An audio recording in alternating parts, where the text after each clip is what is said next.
Good morning সবাইকে। কেমন আছো সবাই? সকালবেলা মেয়েকে স্কুলে পাঠিয়ে লেগে পড়েছি কাজে। আজকে ভাবছি ওর স্টাডি টেবিলটা একটু গুছিয়ে পরিষ্কার করে দেবো। যা অগোছালো করে রেখেছে, প্রতি সপ্তাহে চেষ্টা করি একবার করে পরিষ্কার করার। আমার মেয়েও স্টাডি টেবিলটা ওর পরিষ্কার করে, বাট এখন কিছুদিন হলো একদম সময় পাচ্ছে না, তাই ভাবলাম আমিই করে দিই। আমার বেশ লাগে ওর স্টাডি টেবিল গুছিয়ে দিতে, নতুন নতুন pen, pencil, eraser, pencil box কিনে দিতে, ওর প্রজেক্টে ওকে হেল্প করতে। আমার মেয়ের এখন ক্লাস 6। সায়েন্সের একজন টিচার আছে ঠিকই, কিন্তু বাকি সব সাবজেক্ট ও এখনও আমার কাছেই পড়ে। ও আমার কাছে পড়তেই কমফোর্টেবল, আর আমারও ওকে পড়াতে বেশ ভালো লাগে।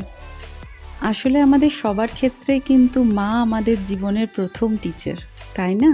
যাই হোক, মোটামুটি সব গুছিয়ে পরিষ্কার করে দিয়েছি। পড়াশোনার জায়গা সবসময় পরিষ্কার পরিচ্ছন্ন রাখাই উচিত। ঘরের টুকটাক কাজ করতে করতেই কলিং বেল বেজে উঠেছে। আমাদের ডেলিভারি দাদা এসে হাজির আমার পার্সেল নিয়ে। পার্সেল এসেছে আর তোমাদের সাথে শেয়ার করবো না তা কি করে হয়। এই দেখো, শ্রাবণ মাসে সবার মতো আমিও কিন্তু সবুজ রঙের কাঁচের চুড়ি পরেছি। এটা আমাদের এক বান্ধবী আমাদের গ্রুপের সবার জন্য নিয়ে এসেছে। তোমরা কে কে পরলে সবুজ কাঁচের চুড়ি? এটা ম্যাক্সের একটা রেড কালারের টি শার্ট। তোমাদের আগেও আমি বলেছি আমি ম্যাক্সের টি শার্ট পরতে ভীষণ ভালোবাসি, এগুলো খুবই কমফোর্টেবল হয়। এটা গ্লোবাস ব্র্যান্ডের একটা ব্ল্যাক কালারের কার্গো প্যান্ট। আমি প্রথমবার কার্গো ট্রাই করছি, জানি না কেমন লাগবে কার্গো প্যান্ট পরে, বাট একটা ট্রাই করার ইচ্ছা ছিল। মাঝে মাঝে একটুখানি অন্যরকম পরতে তো ইচ্ছা হয়, বা ঘুরতে টুরতে গেলেও এই ধরনের ওয়েস্টার্ন ড্রেস প্রয়োজন হয়। তো তোমরা জানিও পরে কেমন লাগছে আমায়। ওকে, নেক্সট হলো এটা একাই ব্র্যান্ডের একটা কটনের পেপলাম টপ। এখানে তোমাদের টপটা পরে দেখাতে গিয়ে আমার নাক সুরসুর করে উঠেছে, সরি ফর দ্যাট। আসলে আমার একটু ডাস্ট অ্যালার্জির প্রবলেম আছে, তো এই সমস্যাটা হতেই থাকে। এই পেপলাম টপগুলো কিন্তু যাদের একটু বেলি ফ্যাট আছে তাদের বেলি ফ্যাটটাকে একটু হাইড করে, তো সেক্ষেত্রে কিন্তু এটা বেশ কাজের।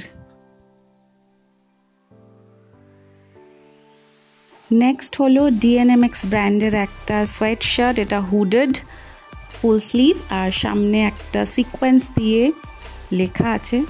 কি লেখা আছে? আচ্ছা, ফ্যাবুলাস লেখা আছে। আচ্ছা, আমি এখানে পুরো অল ব্ল্যাক হয়ে গেছি, পুরো কাকতারুয়ার মতো। তোমরা দেখে বলো কেমন লাগছে। এই হুডিটাও আমার ভীষণ কিউট লাগছে, বাট তোমাদের এটা পরে দেখাতে গিয়ে আমার গরমে পুরো অবস্থা খারাপ। এটা হালকা শীতের জন্য, সো শীতের জন্যই তোলা থাক। লাস্ট হলো একটা ডিএনএমএক্স ব্র্যান্ডের ফ্লেয়ার জিন্স। এখন ফ্লেয়ার জিন্স খুব ফ্যাশনে ইন, তাই ভাবলাম আমিও একটা ট্রাই করি, আর এগুলো কমফর্টেবলও। তো আজকের মতো এখানেই, পরে আবার দেখা হবে তোমাদের সাথে, কথা হবে তোমাদের সাথে। এখন চলি, টাটা।